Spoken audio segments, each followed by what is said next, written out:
For no money and just using these with a little bit of time, you can support your body's lymphatic system, cleansing and making sure you have proper detox. So we're gonna go through 9 different areas on the body to where you can support making sure that the lymphatic fluid, which is where toxins and waste are carried, are actually released out of the body. So the lymphatic system does not have a pump. Like the heart pumps the blood, it flows. We need to actually help support the movement of the fluid that is going through the vessels. So to do that, we need to help our lymph nodes. We have lymph nodes and lymph vessels. So today we're going to focus on 9 different areas of the body where there are lymph nodes that we want to help decongest. So there are 3 things that we want to keep in mind. The order that I'm going to show you is the order that we want to go in. So order, the pressure that we're going to use is very light. So the amount of pressure that you would use to like wipe under your eye is the pressure that we're going to use on these different nodes. And then thirdly, the direction of which we are going to influence the lymph to go, the lymph fluid. So the first one is our termini. Our termini is where all of the lymphatic fluid everywhere in the body, from your brain, your toes, your elbows, everywhere, it all is going to drain here in the termini. So we're going to start with the termini, and we start here instead of say at the feet, which we see a lot online, because if everything clears here, we need to make sure that it is cleared here first in order for the other lymph nodes to be able to make its way. So think about it as a traffic jam. You need to move the first car in line needs to move first, the first car in line, before any of the other ones can get through. So with the termini, we're going to use our middle and ring finger, and again, very light pressure. And your termini you can find by shrugging your shoulders and moving forward, and you have a little divot here, or you can go down from your ears lobe here and this little divot here. It's not on your collarbone, it's that little divot. So you're just gonna take and lightly do a little pump. So I'm literally doing this little pump. You're gonna do 10 to 50 of them at about the motion that I'm doing it, no faster, okay? After we've done 10 to 50 of those, we're going to move to the tonsillar.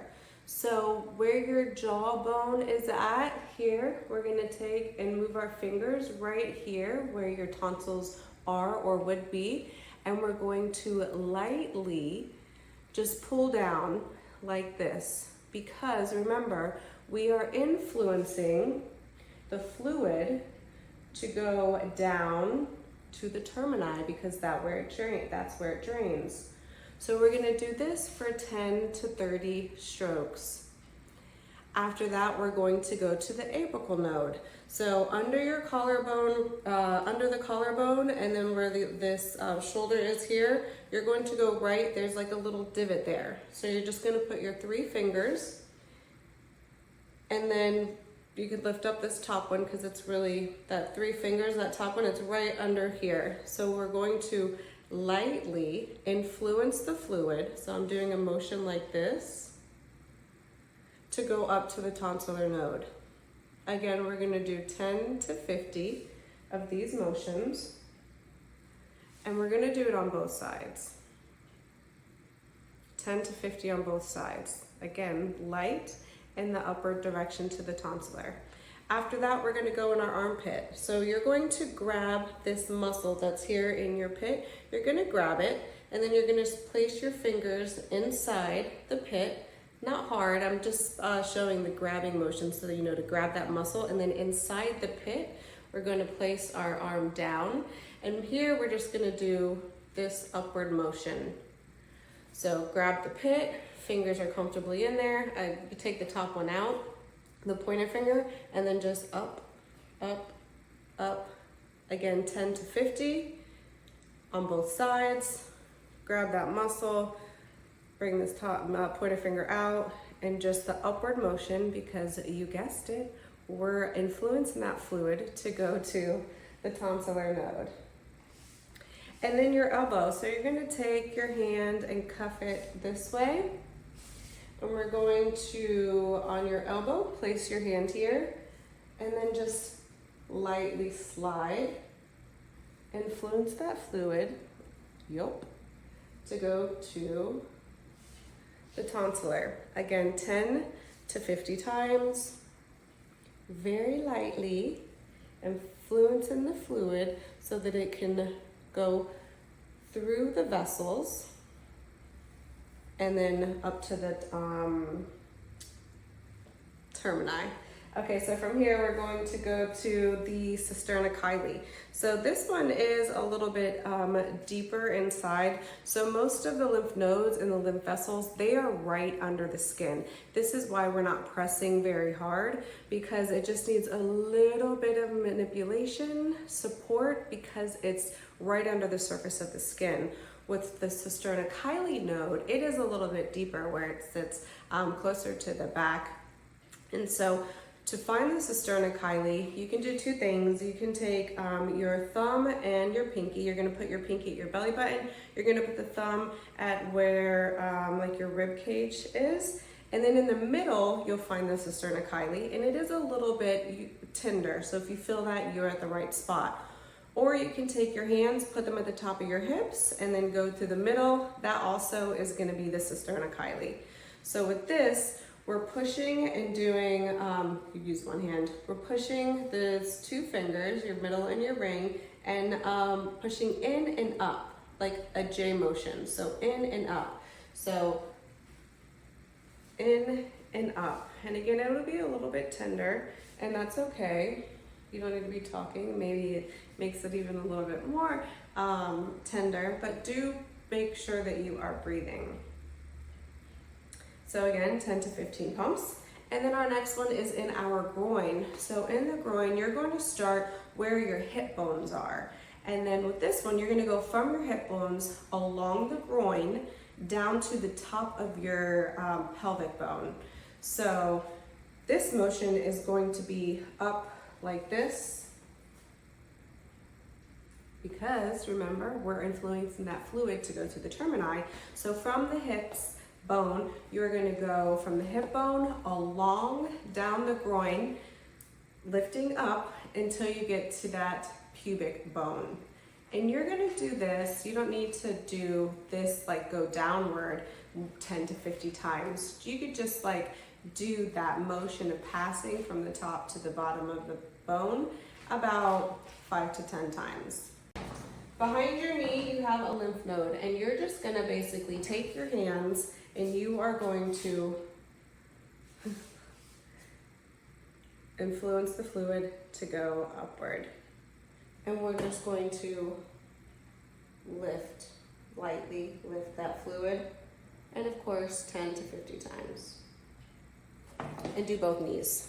And then lastly, our ankle. We're gonna do the ankle, and so we're gonna do the inside and then also the outside. So where the bone is, we are just going to take and lightly rub around the ankle, starting from the top and then around the ankle and then up.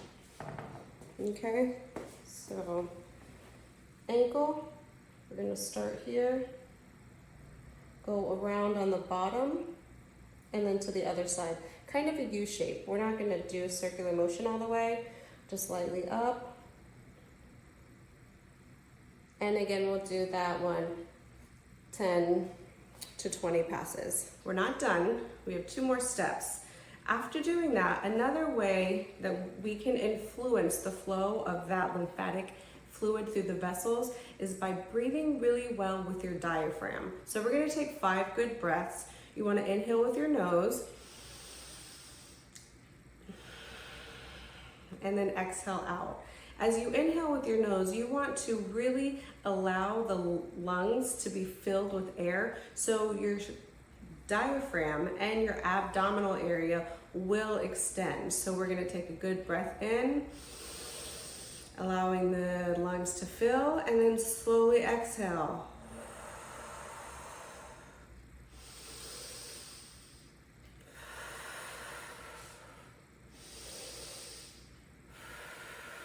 do it a little slower than that, just a good count, like a 4 count on the inhale, and then a slower 8 count on the exhale.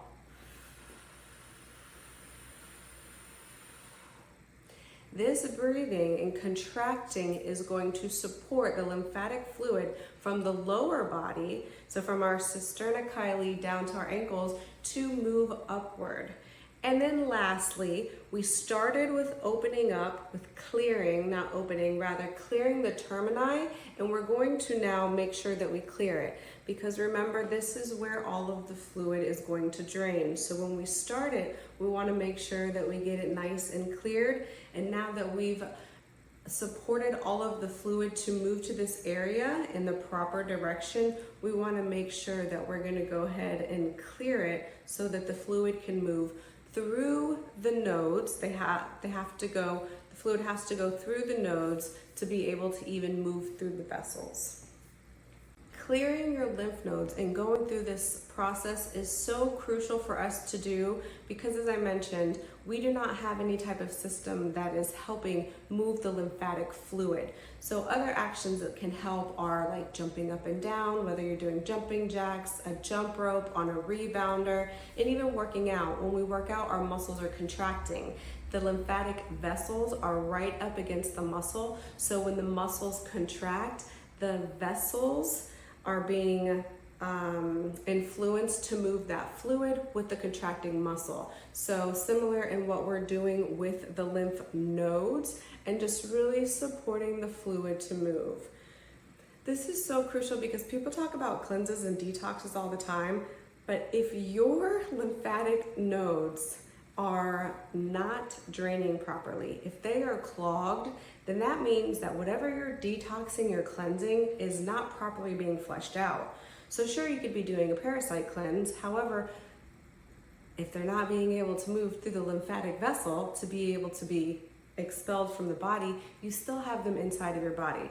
So we should be doing our lymphatic clearing, supporting the drainage to move, honestly, every day. And definitely before and during you're doing a cleanse. Hopefully this was helpful. And if you have any questions, be free to leave them in the comments and we will get back with you as soon as possible. Stay replenished.